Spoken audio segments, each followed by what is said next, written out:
These are some hairy, scary health facts that are just shocking. I'm kind of blown away, but I don't normally like to do things about just the fear factor of getting people afraid of all the bad things that are out in the world, but I think it's important for us to realize it and then what to do about it. But I'm going to tell you that the number one thing that people should do to correct their health problems, if it's obesity, if it's illness or sickness, doesn't matter.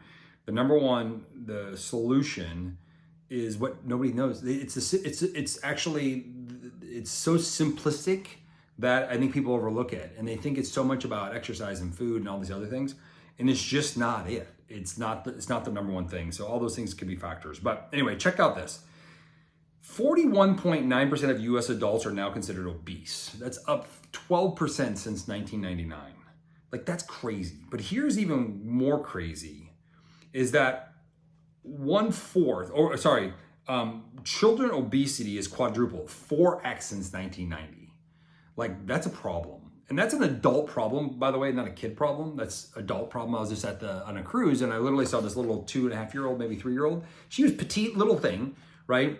And then you see her family, unfortunately, they're all morbidly obese, like 200-300 pounds overweight.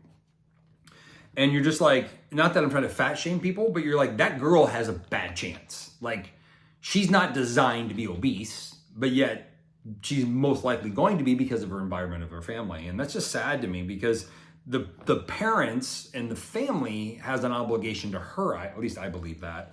And if you're obese and you get mad at me for that, listen, guys, I've had obesity in my family, but also I'm very prone to it.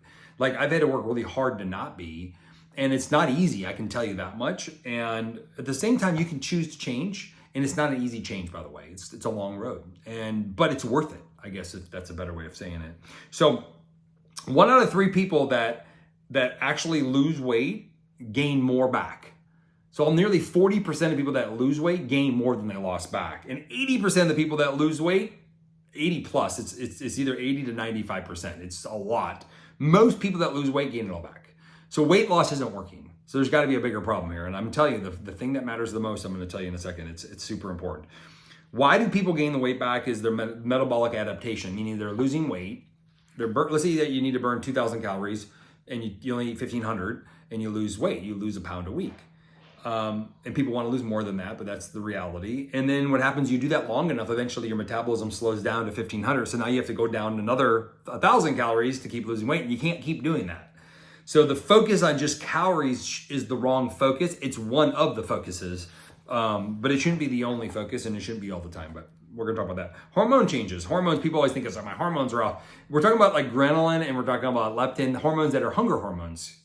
Your body can get used to that being changed, and therefore you start getting hungry again, even though you're eating less food. You feel like you're starving, so you keep eating more. Lifestyle habits, old habits come back. Lack of long-term support, that's important. Keep that in mind. People that come back, they're too restrictive on their diet. They're so restrictive they can't sustain it. That's why I love the ketogenic diet, but it's so restrictive people can't stick to it, so they always quit, even though it's fundamentally probably the best diet to lose weight on, and maybe the healthiest diet to lose weight on, arguably. Maybe not, but arguably. You can still make an argue anything, right? What are the things that people do to keep the weight off? Regular physical activity, it's meaning they create a lifestyle that they can sustain. Consistent eating patterns. They tend not to be binge eaters, meaning they don't have a lot of parties, a lot of activities. More of a simple life probably is supportive of that. They eat higher protein, really important. And then, of course, lower calorie dense foods. They stay accountable. And then they basically created a new lifestyle for themselves. All right, but here's some other shocking facts. These are some crazy things. Sitting is now considered the new smoking. Sitting too much literally shortens your life. If you sit for 8 hours a day, you have a higher increase of heart disease, diabetes, and early death. So don't sit too long, okay? 75% of people are walking around dehydrated. Easy solution to that. It's not just about the water, it's also what's in the water. Sleep deprivation can make you gain weight, so high quality sleep isn't a better thing. I can argue that one a little bit. I don't argue the stats and the studies. What I argue is people rank it too high. They make it too important when it's not usually the thing that's causing most of their problems. It's a variable, one smaller variable of it. But what happens is when people don't get what they want to start pointing their fingers at things that they probably can't change. Like, my husband snores too much, or get a new husband. But that's what happens, and they want to point their finger at something that that instead of the thing that's actually causing them why they're not getting results, they don't want to look in the mirror enough, I guess, is why I have a hard time with that.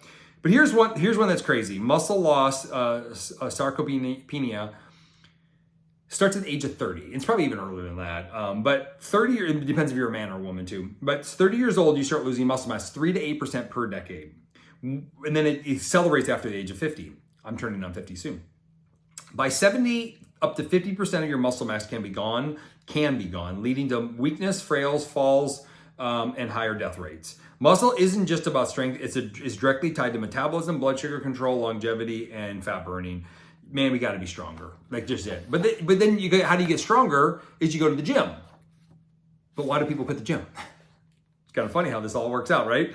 Oh, I can't wait to give you some solutions here. This is gonna be good. Only 10 to 15% of people have a gym membership. That's not enough. It needs to be 95 to 100%. And very few people can do enough outside the gym to build muscle or to maintain muscle. So you got to have the gym. The gym is now a necessity in our life because our life is just too easy. It's just too easy. Like even in the military, working out outside the gym it's hard for these kids to do because the life is simple. It's not as easy it's not as hard as it used to be.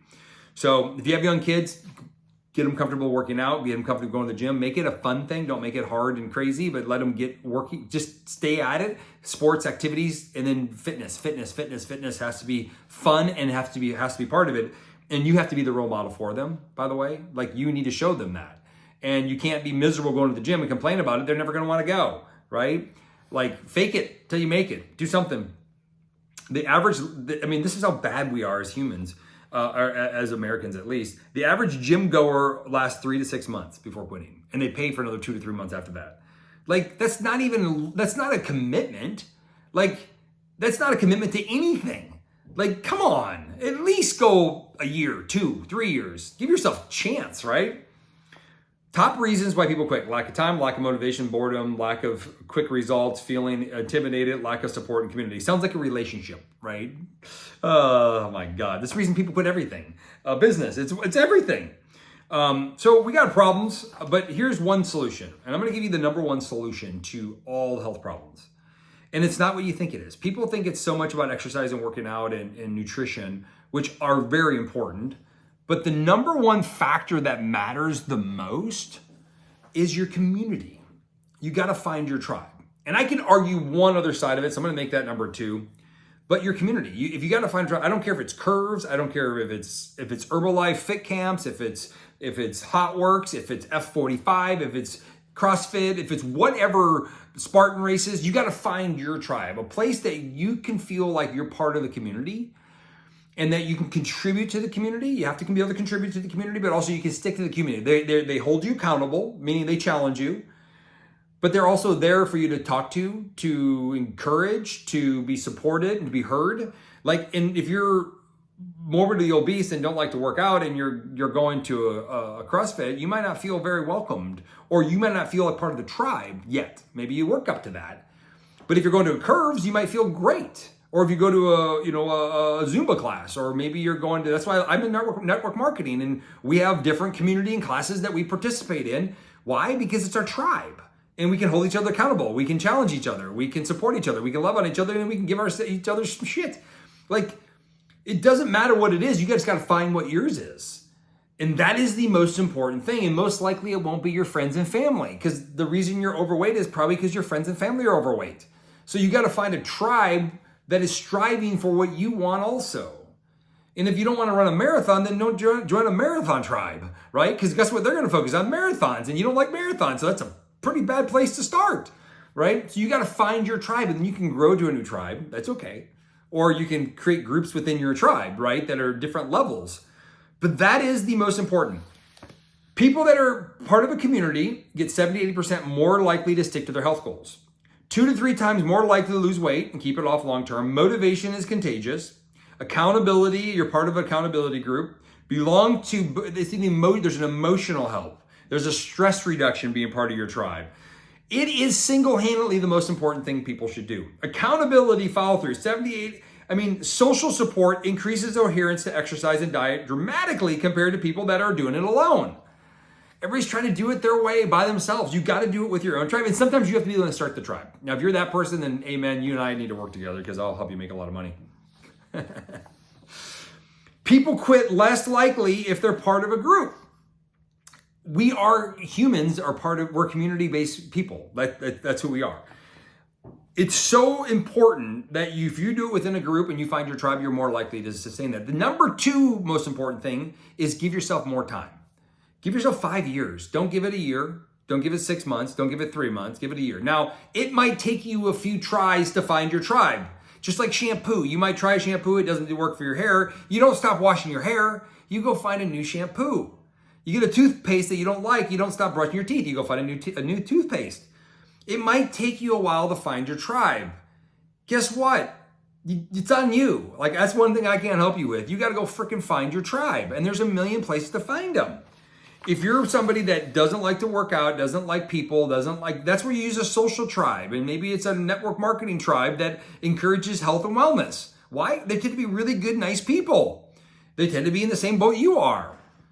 But that's not going to work for my CrossFit people necessarily. They want to be sweaty together, right? They want to slap each other on the asses, a nice lift. It's a different tribe. It's more sporty, I guess you want to call it that way. So so that's number 2. And then you get to number 3, which people think it's all about nutrition. And I'm going to give you this. It's not. If you're looking at high quality, long-term best life, it's about exercise. If you're looking at being skinny, it's about nutrition. The problem is you can eat your way to be skinny, but you won't live your best life. You can work out to live your best life, and you may not be as skinny as you want to be. But if you combine the next 2 together, you can be skinny and live your best life. But I do put exercise ahead of nutrition because the science is pretty clear that you'll live a higher quality, better life if you're stronger and maintain muscle mass through physical exertion. If your VO2 max is at a certain level and you can maintain a certain muscle mass. The good thing is you're more likely to lose weight if you're exercising because it's just stacking your odds in your favor. You have more muscle, metabolism's improved. You tend to just make better decisions nutritionally and health-wise. And so if you can get that one under control first, the nutrition it's easier to follow. If you just dial in your diet and you're slowing your metabolism down and not building enough muscle, well, then you're still leaning towards gaining all your weight back. So if you prioritize exercise above weight loss, you will win more often. You're stacking the odds in your favor for long-term success. Now, nutrition, this is what I focus on nutrition. It's about protein. Protein. You need more. You just need more. I mean, I could make an easy argument that you want to have 1 gram of protein per body weight. Now, if you're over 300 pounds, we'll probably cut that down to 200 grams. Over 200 grams of protein a day probably is enough for most people ever. You really don't need to go over that unless you're an athlete or you're into fitness or bodybuilding. Women, you got to your goal is at least get to the 100 grams a day. 100 grams of animal-based protein preferably. If you're a vegan or vegetarian, double that. You need more vegetarian, at least 1.5. You need more. You don't get the same profile ratio unless you're supplementing on a ton. So that's protein's king, and then you bring your calories down. But here's the thing about food is it's not just about protein. Protein, exercise go together. Protein's really important. You want to get the other vitamins and nutrients, and then that's one of the things why we're launching a new company that is going to help people dial in their micros and macros, so what other things are you missing, what other minerals you're missing, because these things have an impact on hormones and brain health and other anti-aging things. Your omega fatty acid ratio is off, your cell membrane isn't as good. So we can dial all those things in the future. But people put too much weight on nutrition. If you stack the other 3 things, if you give yourself a good community to be around, that's health focused, fitness focused, if you give yourself more time and you work out, you are 90% there. The diet is just a fine-tuning mechanism along the way, and you're way more likely to get results. So listen, change your life forever. This is a simple plan, a simple path, and you can freaking do this, I promise. And if you're a person that's taking a GLP-1 shot or even drinking ketones, the other things, they're great products that can help. They're not going to solve the other things though. If you're not doing the other things, you're more likely to fall back into a pattern. I like ketones ahead of GLP-1 shots. Why? Because they're just an overall health product. They help with controlling blood sugar. They help with hunger. They help with appetite. They help, more importantly, support muscle loss. They want to prevent muscle loss. They give you more energy so you can do all the other things. Although if you're doing a GLP-1, drink ketones with it. super important because it helps protect you from the side effects of the GLP-1, at least most of them. Helps prevent muscle loss so that you can hopefully maintain some of that muscle mass. Gives you more energy to go work out and do the exercise that you need to do. It won't help you eat more protein, so you still has got to do that. But I do coach a lot of people with these shots. I'm not against them, by the way.